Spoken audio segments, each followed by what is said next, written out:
लेकिन इसके बिल्कुल सामने ही खाने पीने की टेबल रखी हुई थी, जिसमें बहुत सारी जूठन आपको दिखाई दे जाएगी, जिसकी साफ सफाई का ध्यान यहाँ बिल्कुल भी नहीं रखा गया है। आपको चाउमीन और छोले में लगी फफूंदी साफ दिखाई दे रही होगी, शायद इन्हें एक हफ्ते से नहीं हटाया गया है। अब आप ही बताएं कि इतना दान लेने के बावजूद मंदिर परिसर में इतनी गंदगी क्यों थी? यह बहुत गलत है। आप इस पर क्या कहेंगे? जहाँ पर ट्रस्टी काउंटर मौजूद था, यहाँ पर खाटू श्याम दिल्ली धाम के बिल्कुल नीचे आप देख सकते हैं, आपको यहाँ पर दिखाई देगा कि भूमि दान 11,000 रुपए प्रति गज। इसके अलावा वीआईपी दर्शन के लिए पर्ची लेने के लिए भी आपको यहाँ पर लिखा हुआ मिल जाएगा। अब ये सब चीजें देखने के बाद आप इसके बारे में क्या कहेंगे? हालांकि वीआईपी दर्शन हर मंदिर में होता है, लेकिन इतना खुलेआम शब्दों में लिखना, इससे भावनाएं आहत होती हैं। दोस्तों, मैंने दिल्ली धाम खाटू श्याम जी का नाम बहुत सुना था। मैं भी खाटू श्याम जी के दर्शन करने के लिए दिल्ली धाम पहुंच गया। जब मैं मेन गेट से मंदिर परिसर के अंदर जाने लगा तो मुझे वहां पर काफी अच्छा लगा, क्योंकि सुबह 6 बजे ही भक्तों की भीड़ जमा हो चुकी थी। मैं कतारों के बीच से आगे बढ़ रहा था। मंदिर परिसर में आपको प्रसाद बेचने वाली कई दुकानें दिखाई देंगी जो मंदिर मैनेजमेंट की तरफ से थीं। आपको आसपास में खाने पीने की बहुत सारी चीजें दिखाई देंगी, ये भी मंदिर मैनेजमेंट की तरफ से ही है। मंदिर परिसर के बाहर कोई भी दुकान आपको दिखाई नहीं देगी, जैसा कि हर मंदिर के बाहर आपको दिखाई देती है। यहाँ पर आपको सब कुछ मंदिर परिसर के अंदर ही मिलेगा। हर 10 कदम पर आपको एक दान पेटी दिखाई देगी, जिसमें ढेर सारा पैसा भरा हुआ आपको दिखाई देगा। मैं भी अभी मंदिर परिसर तक नहीं पहुँचा हूँ, लेकिन मुझे 6 से 7 दुकानें मिली। यहाँ फूल माला और प्रसाद बिक रहे हैं। मैंने वहाँ एक दुकानदार से पूछा तो वहाँ 10 रुपए का गुलाब 20 रुपए या फिर 30 रुपए में मिल रहा था, और प्रसाद जिसमें 4 लड्डू होते हैं उसकी कीमत 50 रुपए थी। ये बात आपको हर एक मंदिर में मिलेगी। थोड़ा आगे चलने पर मुझे एक सुंदर मूर्ति दिखाई दी, जो कि भगवान श्री कृष्ण और राधा वल्लभ जी की एक बहुत ही सुंदर प्रतिमा थी, और वहाँ एक छोटा सा सुंदर सा मंदिर बना हुआ था। यहाँ पंडित जी मोर के पंखों से लोगों के सर पर झाड़ फूंक कर रहे थे, और लोग उनके सामने रखे दान पात्र में पैसे डाल रहे थे। इससे पहले मैंने देखा कि यहाँ नारियलों का ढेर लगा हुआ था, जिन्हें एकत्र करके यहाँ रखा गया था। थोड़ा आगे चलने पर मुझे 9 ग्रहों की छोटी छोटी मूर्तियाँ दिखाई दी। ये मूर्तियाँ कतारों के बीच में ही आपको दिखाई देंगी, जिसे आप आसानी से छू सकते हैं, और इसके पीछे आपको बहुत सारे हवन कुंड दिखेंगे जहाँ हवन होता है। अब मैं भगवान श्री खाटू श्याम जी के बिल्कुल नजदीक पहुँच चुका था, और यहाँ लिखा था कि फोटो लेना सख्त मना है। लेकिन यहाँ मैंने देखा कि हर भक्त के हाथ में फोन था, और हर कोई यहाँ सेल्फी ले रहा था। उन्हें रोकने के लिए यहाँ कोई मौजूद नहीं था, केवल पंडित जी और एक गार्ड यहाँ पर मौजूद थे। दर्शन करने के बाद मैं मंदिर के पिछले गेट से बाहर आया, और जैसे ही मैं बाहर आया मुझे ऐसा लगा जैसे मैं मंदिर परिसर में नहीं बल्कि किसी शॉपिंग मॉल में हूँ। यहाँ आपको बहुत सी दुकानें दिखेंगी। थोड़ा आगे चलने पर मैंने देखा कि यहाँ बच्चों के लिए ट्रेन चल रही है, बिल्कुल वैसे ही जैसे किसी पर्यटन स्थल या मॉल में होता है। इसके बाद पास में ही भगवान शिव का एक मंदिर दिखाई दिया। वहाँ मैंने देखा कि भगवान शिव और माता पार्वती के साथ पूरा परिवार वहाँ विराजमान है, और वहाँ एक विशाल शिवलिंग भी स्थापित है, जो लगभग 12 से 15 फीट ऊंचा होगा। लोग प्रसाद खाने के बाद बिना हाथ धोए सीधे मूर्ति को छू रहे थे और सेल्फी ले रहे थे। भगवान शिव के विशाल शिवलिंग पर एक पंडित जी दूध चढ़ा रहे थे, और शिवलिंग के शिखर तक पहुंचने के लिए एक सीढ़ी बनाई गई थी, जिस पर कुछ लोग चढ़कर सेल्फी ले रहे थे। यहाँ पर कोई भी गार्ड उपस्थित नहीं था।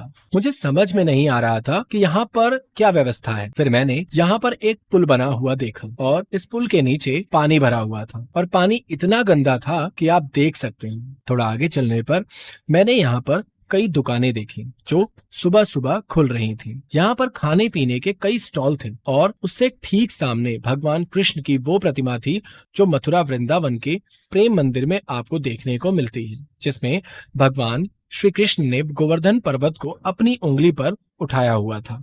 लेकिन मुझे यहाँ भी कोई साफ सफाई नजर नहीं आई। अंदर मूर्तियां गिरी हुई पड़ी थी, लेकिन किसी का भी ध्यान इस पर नहीं गया। यहाँ साफ सफाई पर भी कोई ध्यान नहीं था। इसके बगल में ही एक रसोई थी जहाँ खाना बन रहा था, और विपरीत दिशा में आपको बहुत सारी गायें दिखेंगी जो एक गौशाला थी। और यहाँ एक बूथ बना हुआ था जिस पर लिखा था कि गौ माता की सेवा के लिए यहाँ दान दें, और इसके बिल्कुल सामने आपको एक दान पेटी दिखाई देगी जिसमें बहुत सारा रुपया भरा हुआ था। थोड़ा आगे चलने पर मुझे यहाँ नंदी महाराज जी की बहुत सारी छोटी छोटी प्रतिमा लगी हुई दिखाई दी और वहां लिखा था कि अपनी मनोकामना नंदी जी के कान में बोलकर पूर्ण करें। लेकिन इसके बिल्कुल सामने ही खाने पीने की टेबल रखी हुई थी, जिसमें बहुत सारी जूठन आपको दिखाई दे जाएगी, जिसकी साफ सफाई का ध्यान यहाँ बिल्कुल भी नहीं रखा गया है। आपको चाउमीन और छोले में लगी फफूंदी साफ दिखाई दे रही होगी। शायद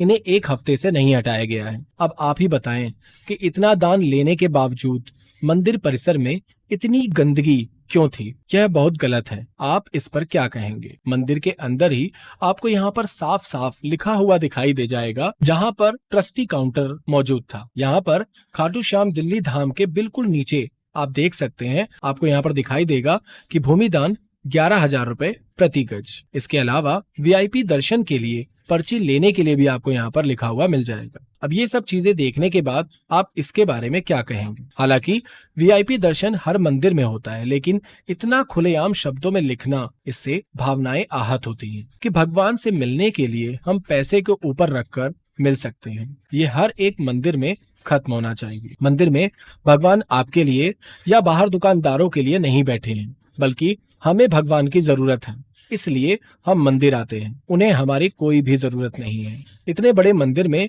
मुझे केवल 5 से 6 गाड़ी दिखाई दिए। अब ये सब देखने के बाद मुझे वो वाइब जो हर एक मंदिर में कदम रखते ही महसूस होती है, वो मुझे यहाँ बिल्कुल भी महसूस नहीं हुई। जब भी हम मंदिर में कदम रखते हैं तो ऐसा लगता है कि जैसे कोई दैवीय शक्ति है जिसने पूरे स्थान को संरक्षित रखा है और वहां पहुंचकर हमें शांति का एहसास हो। लेकिन यहाँ ऐसा कुछ भी न था। मंदिर में भगवान के सामने बैठकर शांति का अनुभव करने और मन को प्रसन्न करने के लिए जाते हैं, लेकिन यहाँ पर तेज आवाज में डीजे बजाए जा रहे थे, जो मंदिर परिसर में नहीं बजना चाहिए।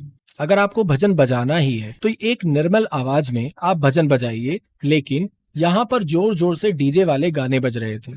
डीजे के गाने तो हम घर पर भी सुन सकते हैं। मंदिर परिसर में इस तरह का वातावरण अनुकूल नहीं है। मैं किसी की धार्मिक भावना को ठेस पहुंचाने के लिए यह सब बातें नहीं कह रहा हूँ, लेकिन एक मंदिर परिसर में यह सब होना हमारे सनातन धर्म का मजाक बनाता है। तो दोस्तों, आखिरी में मैं यही कहना चाहूंगा कि किसी भी मंदिर परिसर के अंदर ऐसी व्यवस्था नहीं होनी चाहिए जो विलासिता को दर्शाती हो। मंदिर एक ऐसा स्थान होता है जहां पर भगवान की मूर्ति की प्राण प्रतिष्ठा की जाती है। प्राण प्रतिष्ठा अर्थात भगवान में उनकी आत्मा को स्थापित किया जाता है। भगवान वो तत्व हैं जो पूर्णतया निर्गुण हैं, जिनके पास आप बैठकर स्वयं की तलाश करते हैं। आप अपने आप को खोजने के लिए भगवान के पास जाते हैं, अपने आप को महसूस करने के लिए भगवान के पास जाते हैं, भगवान से अपनी आत्मा का जुड़ाव महसूस करने के लिए भगवान के पास जाते हैं। ऐसे में किसी मंदिर परिसर में इस तरह की विलासिता वाली वस्तुएं, जिसमें खाने की चीज, मनोरंजन के साधन उपलब्ध हों, तो वह अध्यात्म के बिल्कुल विपरीत हो जाती है, जिसे कोई भी सही नहीं कह सकता। हमारा मानना है कि यहाँ ही नहीं बल्कि किसी भी मंदिर परिसर में ऐसी व्यवस्था नहीं होनी चाहिए जो शांति की तलाश में मंदिर आए और भटकाव महसूस कर, या यूं कहें कि किसी को ध्यान लगाने में किसी तरह की बाधा हो, तो यह बिल्कुल भी उचित नहीं है।